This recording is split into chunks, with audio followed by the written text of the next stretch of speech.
Zažíváš po zkouškách nesnesitelnou lehkost bytí?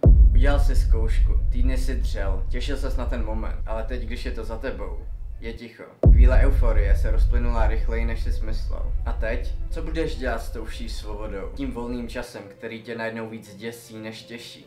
Možná jako lidi nepotřebujeme jen odpočinek. Potřebujeme smysl, sny, které jsou větší než my sami. Jinak upadáme do ticha, do prázdna, do krátkodobých rozkoší, které nám mají pomoct zapomenout, že nevíme, proč tu jsme. A tak pijeme, víc než chceme. Trávíme večery v hospodách, v klubech. Mluvíme, abychom necítili. Navazujeme vztahy, které nás ve skutečnosti nechávají prázdné. Scrollujeme bez cíle, jen aby to ticho bylo trochu míň hlasité. Protože když ztratíš vlastní sny, začneš, ať už dobrovolně nebo ne, plnit sny těch ostatních. A tak pracuješ v práci, která tě nenaplní. Plníš úkoly, které nejsou tvoje. Pomáháš budovat cizí svět, protože jsi přestal budovat ten svůj. Albert Camus říkal, že i v absurdním světě si musíš najít svůj vlastní smysl. A právě ten ti dá radost, směr a disciplínu.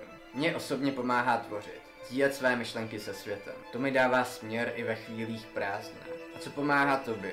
Jaký je ten tvůj vnitřní smysl? Tímto se s tebou pro dnešek loučím, držím ti palce a měj se krásně.